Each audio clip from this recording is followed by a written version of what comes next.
Hello friends, welcome to our channel doctor A N classes. आज हम लोग अपने क्लास की शुरुआत एक मोटिवेशन से करेंगे। मोटिवेशन के रूप में एक शायरी को लेते हैं।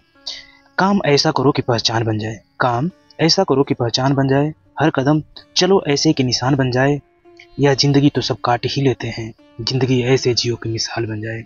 कुछ ऐसे ही उदाहरण के थे हमारे रतन टाटा जी। आज हम लोग बात करने वाले हैं रतन टाटा के बारे में। रतन टाटा भारत के सबसे प्रतिष्ठित और प्रेरणादायक उद्यमियों में से एक है। उनका जीवन संघर्ष, समर्पण और उपलब्धियों से भरा हुआ है। उनका नाम दुनिया के सबसे महान बिजनेसमैन और परोपकारी व्यक्तियों में शामिल किया जाता है। नीचे हम इन्हीं के बारे में विस्तार पूर्वक सभी पहलुओं के बारे में जानेंगे। उससे पहले फ्रेंड्स, यदि आपने अभी तक हमारे चैनल को सब्सक्राइब नहीं किया है और आप हमारे चैनल पर नए हैं तो हमारे चैनल को सब्सक्राइब करके बेल आइकन प्रेस कर लें, जिससे कि आने वाले हमारे महत्वपूर्ण वीडियो की नोटिफिकेशन कंटिन्यूअस आपके यहाँ पहुँचती रहे। तो आइए देखते हैं कि रतन टाटा जी का जन्म और प्रारंभिक जीवन कैसा रहा। तो रतन टाटा का जन्म 28 दिसंबर सन 1937 में भारत के गुजरात राज्य के सूरत शहर में हुआ था। उनकी फैमिली पारसी परिवार से बिलोंग करती थी। उनका पूरा नाम रतन नवाल टाटा था। इनके परिवार के बारे में जानते हैं। तो रतन टाटा जी का जन्म नवाज भाई टाटा और नवल टाटा के घर हुआ था। जब वो केवल 10 साल के थे तो उनके माता पिता का तलाक हो गया, जिसके बाद उनकी दादी नवाज भाई टाटा ने उन्हें पाला। रतन टाटा जमशेद टाटा के परिवार से ताल्लुक़ रखते हैं, जो टाटा समूह के संस्थापक थे। आइए जानते हैं इनकी शिक्षा कहाँ और कैसे हुई। तो रतन टाटा ने अपनी प्रारंभिक शिक्षा मुंबई के कैथेड्रल और जॉन कॉनन स्कूल से प्राप्त की थी।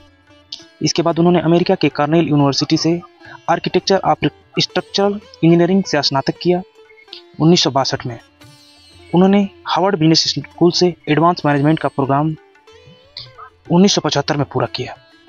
इन्होंने अगर देखा जाए कि स्कूली शिक्षा कहाँ से प्राप्त की, तो स्कूली शिक्षा Cathedral and John Connon School Mumbai से प्राप्त किया। कॉलेज अपना कॉर्नेल यूनिवर्सिटी न्यूयॉर्क से किया और प्रबंधन शिक्षा इन्होंने हार्वर्ड बिजनेस स्कूल से लिया। आइए इनके प्रेम और शादी की कथाओं के बारे में जानते हैं। तो रतन टाटा का निजी जीवन में प्रेम प्रसंग की चर्चा तो बहुत रहा है। उन्होंने इसे खुद भी स्वीकार किया कि उन्हें 4 बार प्रेम हुआ, लेकिन हर बार परिस्थितियों के कारण उनकी शादी नहीं हो पाई। उनका पहला प्यार अमेरिका में पढ़ाई के दौरान हुआ था, लेकिन उन्हें भारत वापस आना पड़ा। इसके बाद उन्होंने शादी नहीं कर सके। आइए उनके शादी के बारे में जानते हैं। तो रतन टाटा ने आजीवन अविवाहित रहने का फैसला किया। उन्होंने अपनी निजी जिंदगी पसंद किया और कहा उन्होंने अपने जीवन को पूरी तरह व्यवसाय और समाज सेवा को समर्पित कर दिया है। आइए इनके कैरियर और कंपनी के बारे में जानते हैं। तो रतन टाटा ने 1961 में टाटा समूह में अपने कैरियर की शुरुआत की। शुरुआत में उन्होंने शॉप फ्लोर पर काम किया और अनुभव प्राप्त किया। 1991 में आते आते वो टाटा समूह के चेयरमैन बने। उनके नेतृत्व में टाटा समूह ने एक नई ऊंचाइयों को प्राप्त किया, नई ऊंचाई को छुआ।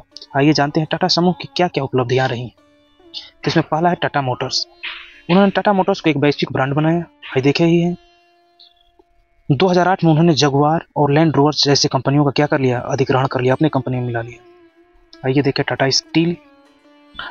रतन टाटा के नेतृत्व में टाटा स्टील ने यूरोप के कोरस ग्रुप का अधिग्रहण किया। उस समय का सबसे बड़ा यह अधिग्रहण था, कोरस ग्रुप का अधिग्रहण। टाटा टी सभी लोग पिए होंगे। उन्होंने टाटा टी के जरिए टेटली का अधिग्रहण किया। टेटली उस समय की सबसे बड़ी चाय की कंपनी थी, जिससे दुनिया का सबसे बड़ी चाय निर्माता कंपनी बन गई। उन्होंने टाटा टी अभी आज जो हम लोग पीते हैं वो उस समय छोटी थी, लेकिन उन्होंने कुछ छोटी कंपनी से एक बड़ी कंपनी टेटली को खुद अपने अंदर मिला लिया और एक दुनिया की सबसे बड़ी चाय की कंपनी बना डाले। आइए देखिए TCS, Tata consultancy services. Ratan Tata के नेतृत्व में टीसीएस को वैश्विक स्तर पर आईटी सेवाओं में अग्रणी बनाया गया। टाटा नैनो का नाम सुना होगा, नैनो कार। रतन टाटा ने हर भारतीय का सपना कहते हुए दुनिया की सबसे सस्ती कार, लकटकिया कार टाटा नैनो लॉन्च किया, लेकिन वह दुर्भाग्यवश सफल नहीं हो पाई, क्योंकि उस समय से लकटकिया कार बन नहीं पाई और धीरे धीरे टाइम डिले होने की वजह से उसके प्राइस रेट क्या होते गए, बढ़ते गए। आगे बढ़िए, महत्वपूर्ण कैरियर बिंदु। 1961 में टाटा समूह से जुड़े कौन, रतन टाटा जी। 1991 में टाटा समूह के क्या बन गए, चेयरमैन बन गए और टाटा समूह की 100 से अधिक कंपनियों को सफलतापूर्वक ऊंचाइयों पर पहुंचाया। उसके बाद 2012 में रतन टाटा जी ने चेयरमैन पद से क्या कर दिए, रिटायर हो गए और साइरस मिस्त्री को यह क्या पद दे दिए, सौंप दिए। रतन टाटा जी ने अपने पद से रिटायर कब दे दिया, 2012 में। और इन्होंने अपना पद साइरस मिस्त्री को दे दिया। अब देखिए रतन टाटा जी का जो फैमिली का सोर्स ऑफ इनकम है कहाँ से आता है। तो रतन टाटा जी की आय का मुख्य स्रोत उनकी कंपनियों के माध्यम से आता है। हालांकि टाटा परिवार का अधिकांश धन टाटा ट्रस्ट में जाता है जो परोपकारी कार्यों के लिए समर्पित है। आइए देखिए टाटा समूह की कंपनियां कौन कौन सी हैं। तो टाटा समूह की कंपनियां मुख्य रूप से Tata Motors, Tata steel, TCS, Tata power, Tata consumer. Share holding Ratan Tata इन संघ का सबसे बड़ा शेयरधारकों में से है। अगला देखिए टाटा ट्रस्ट के जरिए वे शिक्षा, स्वास्थ्य और सामाजिक कल्याण के लिए योगदान करते थे रतन टाटा जी। आइए देखिए इन्हें कौन कौन से अवार्ड और सम्मान मिल चुके हैं। तो रतन टाटा जी को उनके योगदान के लिए भारत और अंतर्राष्ट्रीय स्तर पर कई पुरस्कार और सम्मान मिले। महत्वपूर्ण पुरस्कार, भारत में उन्हें पुरस्कार मिला सन 2000 में उन्हें पद्म भूषण मिला, ये वाला, और पद्म विभूषण 2008 में, और ये मिला था पद्म भूषण उन्हें सन 2000 में। और हम हमारे दिलों पर राज करने वाले रतन टाटा जी को हम यह देश और सरकार से आग्रह करेंगे कि उन्हें भारत रत्न प्रोवाइड किया जाए, क्योंकि वह भारत रत्न के क्या हैं, हकदार हैं। रतन टाटा जी को क्या किया जाए, भारत रत्न प्रोवाइड किया जाए। क्यों कि उन्हें भले भारत रत्न मिला हो या ना मिला हो, लेकिन वो तो हमारे दिलों पर क्या करते हैं, राज करते हैं। वो ऑलरेडी भारत रत्न कहे ही जाते हैं। आइए देखिए इन्हें कौन कौन सा अंतर्राष्ट्रीय पुरस्कार मिला है।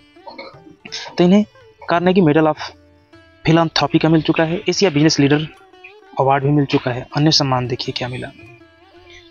सन 2010 में फॉर्च्यून पत्रिका में उन्हें 25 सबसे प्रभावशाली वैश्विक व्यापारी नेताओं में शामिल किया।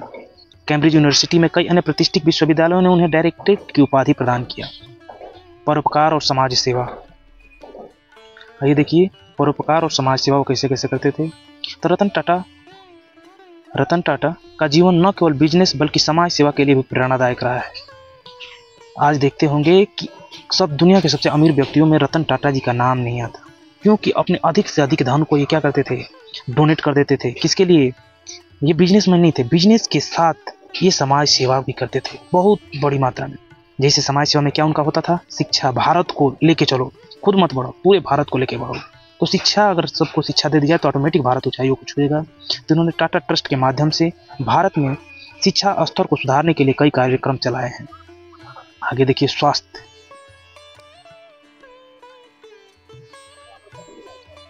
ग्रामीण क्षेत्रों में स्वास्थ्य सुविधाओं के लिए बड़े पैमाने पर काम किया है। परोपकार, रतन टाटा ने अपने निजी धन का बड़ा हिस्सा सामाजिक कल्याण के लिए समर्पित किया है।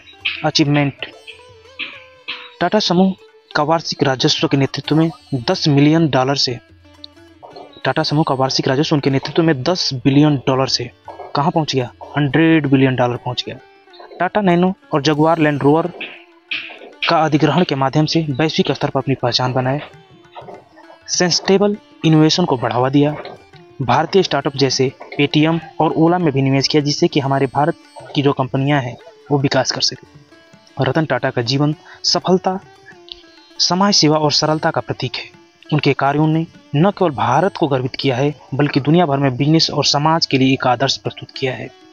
अभी रतन टाटा जी हमारे इस दुनिया में नहीं रहे, वो चाहे जहाँ भी रहें, वो भगवान की आत्मा को शांति दे, और उनसे हमें सबक लेने की ज़रूरत है। धन्यवाद, मिलते हैं नेक्स्ट एपिसोड में। धन्यवाद।